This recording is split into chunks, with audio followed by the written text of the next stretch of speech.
For my taste, in order for a product to be major league, it has to feel major league. And one way for a wrestling show to feel like a major league product is to see a full house, see a big crowd gathered to watch the show. And not only that, but a big crowd that is there to watch and get involved in the show. Every year when TNA goes over for the big UK tour, I always perk up a little bit because I know that TNA is going to do a little bit more to try and really impress with their one time a year over in the UK. And I also know that the crowds are going to be big, they're going to be loud, they're going to be into the show, and just create an entirely different environment from anything you get from TNA stateside. And that is exactly what you got this week with them in Glasgow, Scotland. This show felt major league. It really did. If there is one takeaway from this, it is that if TNA could perform in front of crowds close to this size on a consistent week in, week out basis and still do a lot of the same things, the product would just have a different aura about it. It would have a different presence. It would have a different and much better feel. It's kind of embarrassing, I think, in a way that, yeah, they only go over there once a year, but here's the bottom line, is they draw huge crowds for them over in the UK. They draw nice, respectable crowds at some big venues. But they can barely draw 200 people to a house show here in the United States when they are on national primetime cable television every week. That's sad.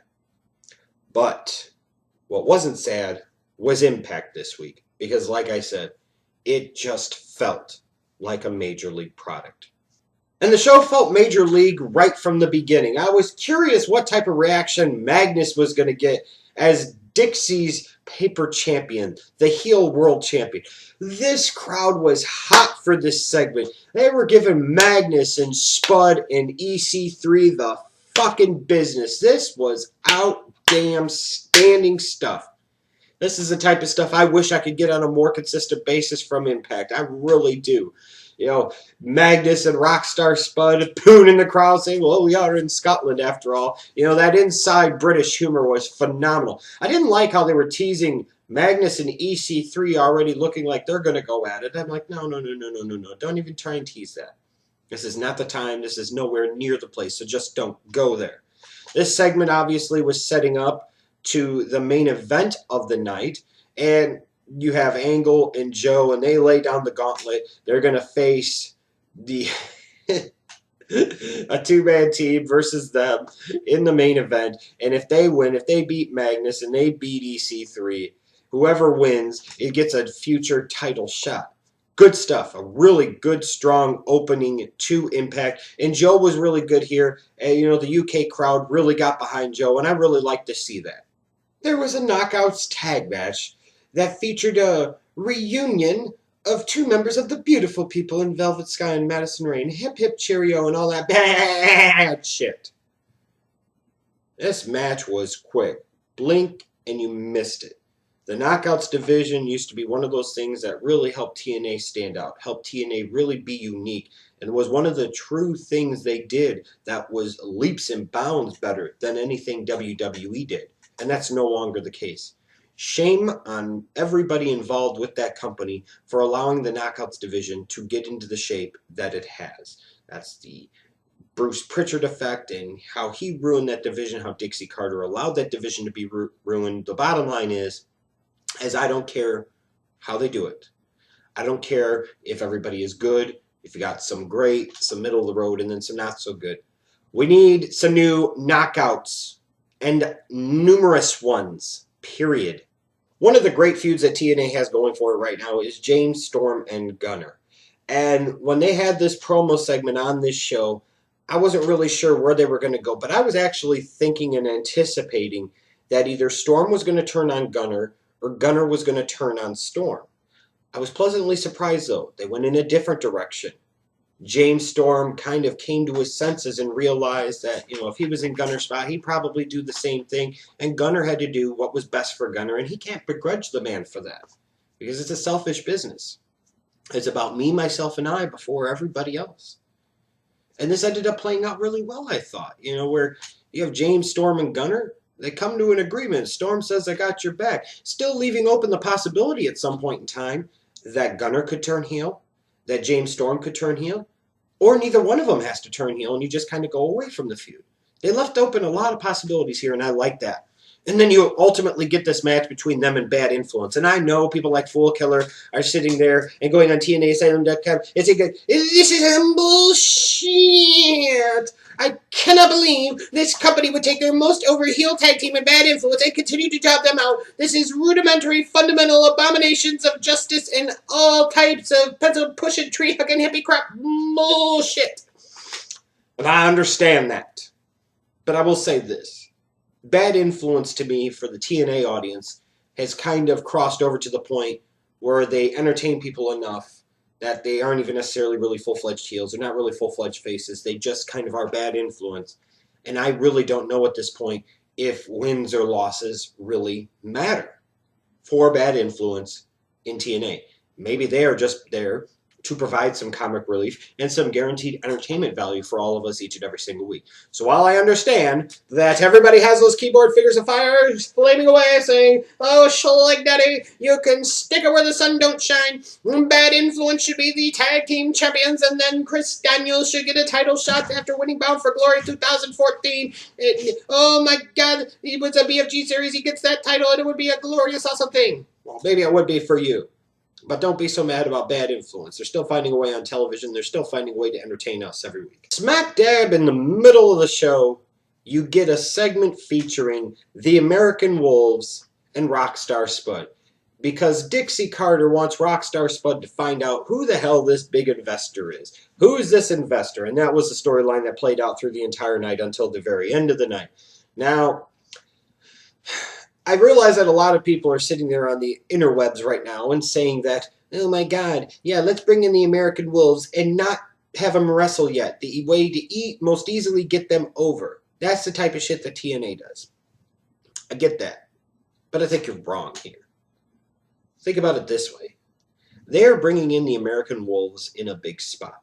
And I am all for the American Wolves coming in to TNA. I was not in WWE, where I felt like they don't really fit, and they're just going to be another face in the crowd, frankly. They fit better in TNA, and I like the fact that they are being brought in as a tag team. I really do. So I'm okay with this. And I'm okay with the fact that instead of taking the easy way out and just getting them over in the ring, they are finding other ways to try and get these guys over first, because let's face it, a lot of the TNA audience already knows who these guys are anyways. And they know what they can do in the ring, and they know what they bring to the table. So why not try to get them over in a different way? Why not try to get them over in multiple ways? Is there anything wrong with that? Newsflash to a lot of the fans on the internet. Wrestling in the ring is not the only thing that fucking matters in professional wrestling. It is not the only way to get somebody over. And a lot of times it's not the best way to get somebody over. So here is an example where the American Wolves are getting themselves over. Minus Eddie Edwards continuously smiling. I don't know if I necessarily care about that. But they're being packaged and presented in a good way. They're being featured smack dab in the middle of the show in the 1 hour main event. They obviously have big plans for these guys. Stop bitching about it. What the fuck is not to like about this? I will tell you what. You're doing all of this. And they gave you a little glimpse at the end with what they did with Rockstar Spud. They're getting over this way. So when they actually do wrestle, they get over that way. Then they are double as over as they would have been if a lot of you lame fucks would have booked it the same old boring-ass ROH way. You understand that, right? I'm glad the American Wolves have come to TNA. I think they're a great addition, and I think they're a great fit for this company. A much better fit and a much better addition than they would have been for WWE, where they would have sat there and been like, you've got to go through our developmental system, and you're going to be down there for 6 months a year, 18 months. We're going to split you up. We're going to give you different names, and we're going to be fucking stupid about it. No. TNA is keeping them who they are. They're not giving them some dorky-ass fucking names. They're keeping them who they are. They're letting them be the American Wolves. They're adding more layers to their characters. And then once they wrestle, they'll get over even more. They're doing this well. I'll defend TNA on this one. If you don't like the way it's being done, well, that's tough shit. Well, at least TNA still remembers that AY and ODB are supposed to be married. Unfortunately, they seem to forget that Abyss was their television champion, and we're just supposed to forget about that too. And apparently what they've also done is they decided to make the Bromans the tag team champions and then not have anything for them to do. And just use them as tag team champions as plot devices to advance other storylines along. Wow. Good call, TNA. Good call. Tag title match even at that. The Bromans versus EY and Abyss. Oh boy, the monster's unleashed. And he went after all of them and nobody gives a shit. I'm all for trying different things and doing new characters with new performers. I am all for that. I'm all for giving as many new faces an opportunity as I possibly can. And that's what TNA is doing here with the Samuel Shaw character. And on the one hand, I really like the direction that they're going with this. A very dark, very sinister, kind of creepy-ass character. I'm all down for that. But what I don't understand is that the focus of his attention, his admiration, his obsession is Christy Hemme, somebody who is on the television show on a week-in, week-out basis as the ring announcer. Apparently, as this is going along, I am supposed to be expected to believe that Christy Hemme doesn't watch the product. Just think about that. All this creepy stuff that you're seeing, and then the big room this week that you see that's a shrine to Christy Hemme. So Christy Hemme's not watching the show?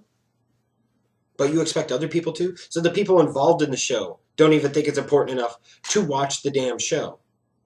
It's very interesting. It's always one of those things I look at when I see what WWE does or I see what TNA does. I'm like, you want people to watch, but you don't even put it in a storyline where your performers actually watch. And this is not one of these 100% kayfabe worlds anymore.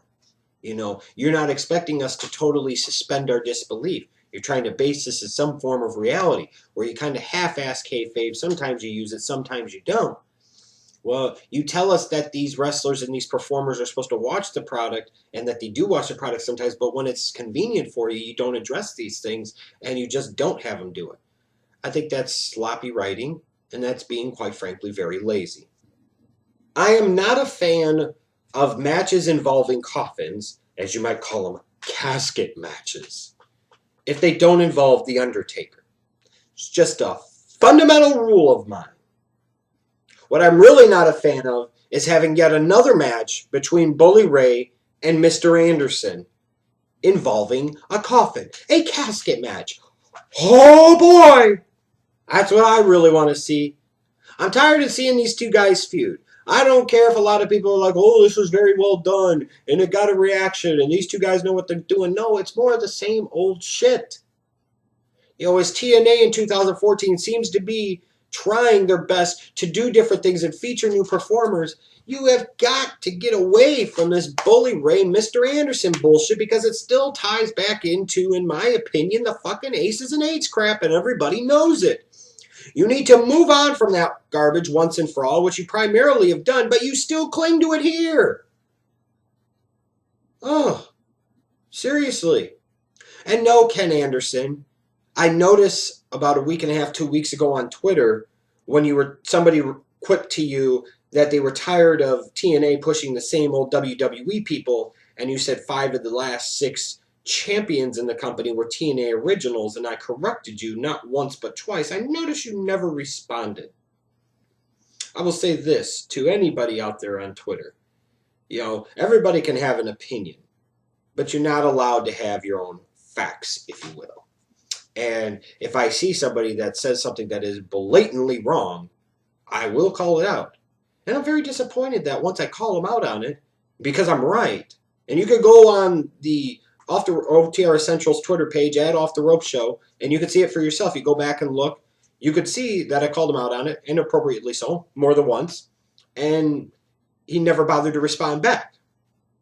Kind of sucks when a living in my mama's basement nerd virgin like myself knows more about the facts of the business than the actual marks in the business, isn't it? It's kind of sad.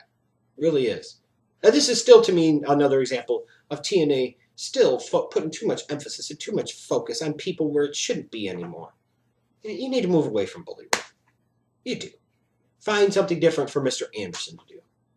Main event time. And it was one of these kind of two-sided segments. And here's what I mean. On the one hand, I got something that felt really good. I got something that felt great. I got something that represented to me maybe a positive change in TNA. And then I got a reminder of why TNA is TNA.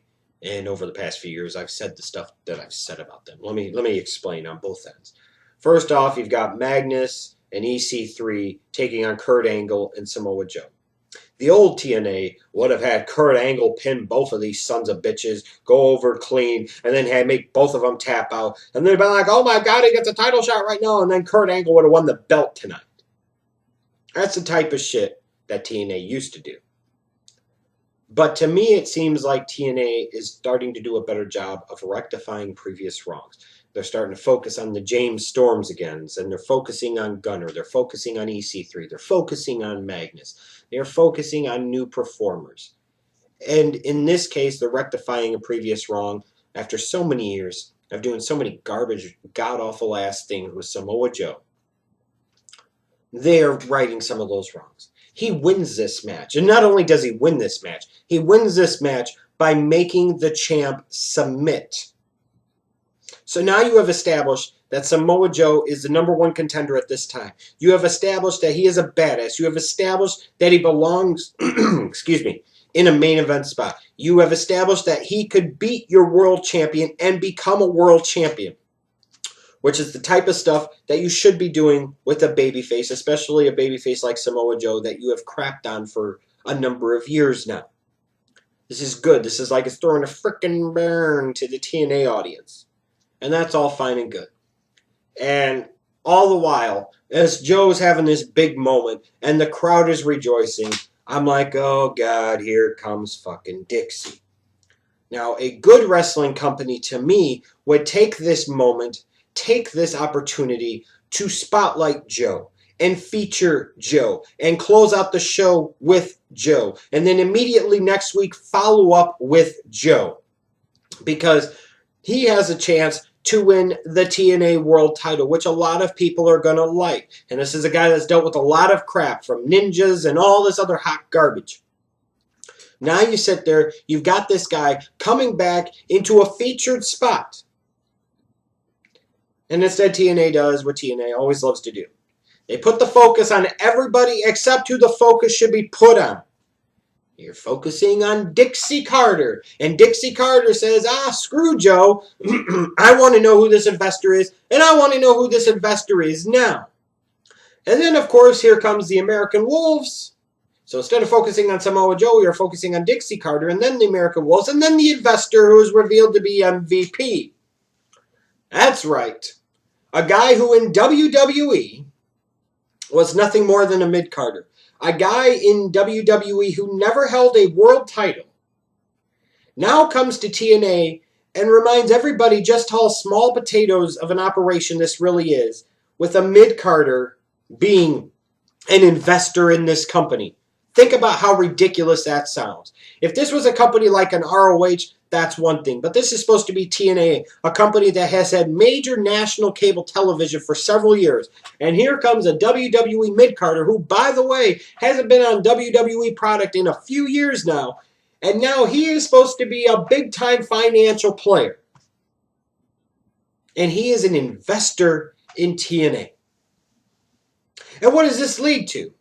One of the two things that TNA is always obsessed with. If it's not something pertaining to ridiculously sized heel factions that overrun and take over the entire product, it's fucking power struggle storylines.